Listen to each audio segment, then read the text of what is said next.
Grandmaster Vaishali is renowned for her practical and powerful style. And in this game, her pawn play takes the center stage.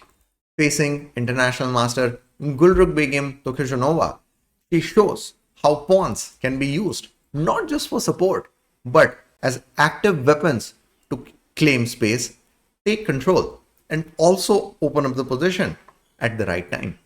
So let's dive into this instructive battle. In this game, Vaishali has white pieces. She started with the move e4. Her opponent played e5.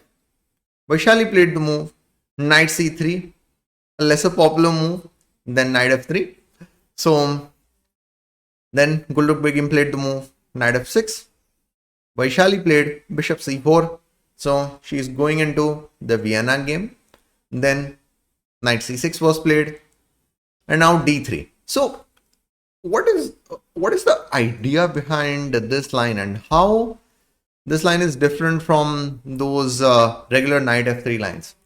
So we'll see that in a bit. So Gulrukh Begim replied with bishop c5, and with the next move of Vaishali, she shows why she did not play knight f3 early on. So now she goes for f4.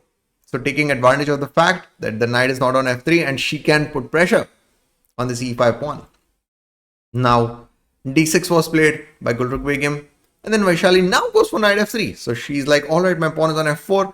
I might be able to put more pressure on the king side. Now, what if knight g4 was played in this position? That is possible with these type of ideas, but then there is knight g5 as well.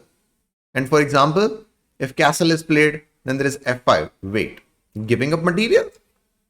Not so easily, because if knight f2, then things collapse for black, because there is queen h5, there is this, there is of course this, there is this, and things are just bad for black. So that's why that knight g4 move, it's not an easy way to win material. Let's put it that way. So Gulrukh Begim played the move a6. So she's like, all right, I'm creating an escape square for the knight. I'm also covering this square, so maybe knight f5 can happen in future.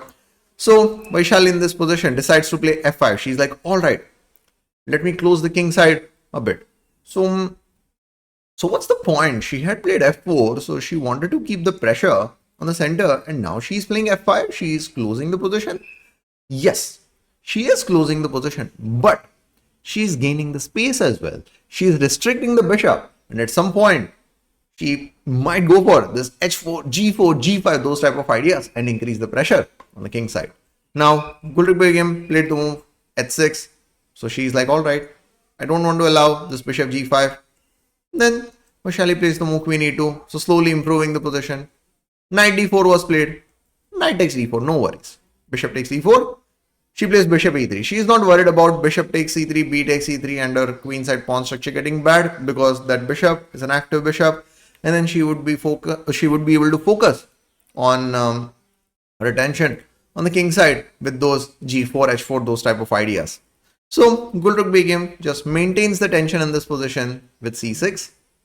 Vaishali plays the move bishop b3. So slowly improving both sides. So a5 is played. Vaishali replies with the move a4.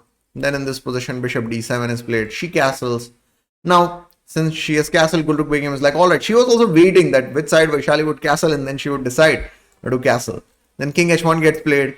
So basically, she's getting out of this win, and also she's signifying that I might do something to the g file. Then rook e8 gets played, and then she plays rook e1, just improving the rook's position. It was not doing much on the queen side. Then bishop takes e3 gets played, queen takes e3, and then Gulrukh Begim in this position. So she decides to go for b5. She's like, all right, I'll try to create activity on the queen side, because on the king side, Vaishali has the space, and Gulrukh Begim doesn't have that much activity. So she's like, all right, I'll do something on the queen side. Now, Vaishali plays quite an instructive move. But before we understand that in a bit more detail, I want to discuss something else for a bit. So I want you to check out chessneurons.com. So it's a platform that I have developed, and we focus a lot on themes like these: the pawn play, how to restrict your opponent's pieces, how to create activity in a slow but steady manner.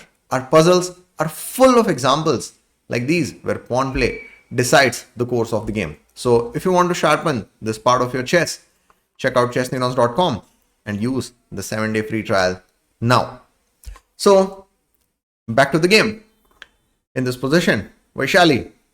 So she's like, I'm not worried about the queen side activity. I'm going for the king side onslaught. My pieces are well placed. My king is safe. And it's not like Gulrukh Begum has too much activity on the queen side. So let me focus on the king side. But wait, what? Did she just blunder a pawn? No, she did not. She was actually hoping that Gulrukh Begum would play knight takes g4, because then now there is queen g3, then rook g1. Because the g pawn is not there, the pressure through the g file increases significantly. And then let's say, for example, if something like knight f6 is played, rook g1, if something like knight h5 is played, and then there is this move queen g6, pressure through here. There's bishop f7 in this position as well. And yeah, it's not that great position for black to be in. This is just lost. So that's why Gulrukh Begum did not take the pawn.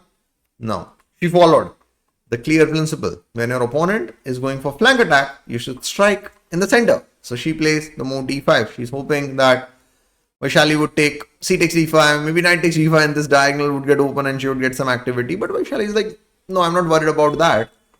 I'm going to play g5 in this position. I'm going to put pressure on the knight. I'm not interested in opening the center. Then in this position, Gulrukh Begum plays the move d4. And then Vaishali goes for the move queen g1. So keeping up the pressure through here. And if h takes g5, now there is a problem. This is also hanging. Vaishali is not worried. She plays the move queen takes g5, the brilliant move. Because if d takes c3, then there is rook g1 and there is some pressure. Now, let me go slightly more in depth in this line. So if king f8 happens, the king is not going to escape. This, and then there is this very nice move, rook g6, improving the rook's position and keeping the pressure over here. And if the knight moves, then queen f7 would be made. This is just loss for black. So that's why Gulrukh Begum decides that, all right, I will give up a pawn, but the pressure on the king side is a bit too much.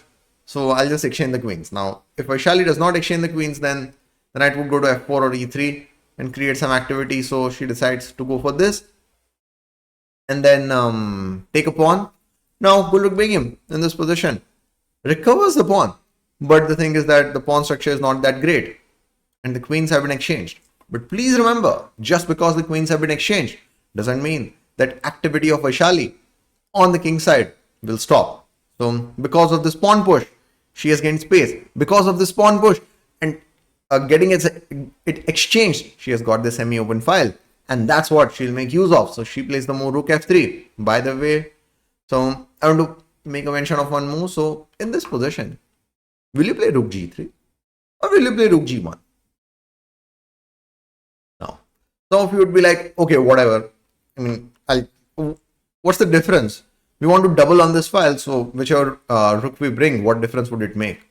It would make significant difference, because if you play rook g3, that's a serious mistake. Bishop takes f5 and suddenly Gulrukh Begum makes the comeback. So of course there is bishop f7, king f7 and these type of ideas, but you really don't want to play such positions. The pressure that you had on the king side has disappeared. So king f8, of course, Vaishali plays the move rook g1, keeping the rook here, so bishop f5 is dealt with. Then Gulrukh Begum plays the move bishop c8. And then Vaishali just repeats once to show that, okay, she's the boss and she wants to play for the win, not bishop c6 anymore. Bishop c4. So now bishop f5 won't be a threat because bishop is not on d5 and now she's ready to bring the rook to g3. So she plays that. And Gulrukh Begum can't save the pawn, so bishop b7 gets played. She takes this. Now she exchanges one pair of rooks. So rook g8 check, king d7. By the way, she has to be careful. Rook f5 can be a threat in some lines. So she's like, all right, rook b8, king c7. And then in this position, rook f8. So if rook f5 happens, there will be rook takes f7. And then in this position, she's up a pawn. She has this passed pawn. So she, in this position, offers exchange of bishops, king and pawn, and game would be, of course, lost. It's time to activate the king. And then in this position, she pushes the passed pawn, king g8. So, and then there is, so now that this bishop is blocking the passed pawn, now it's time to put pressure on this pawn. And then bishop e8, once the bishop moves, then this pawn can be pushed. king g7. She's planning to push this. And then, of course, the point is that if this is played, then capture, king captures, king f6, and yeah, things have fallen apart. And then just h7, so king f4 was played, queen h2, and then good look became designed. So an excellent game from Vaishali. It started with that f4, f5 move to gain space on the king side. Then that really nice g4 move to put more pressure on the king side to get that semi-open g file and then increase the pressure on good look begin even after the queens were exchanged. So thanks everyone for watching the video, and I'll see you in the next one.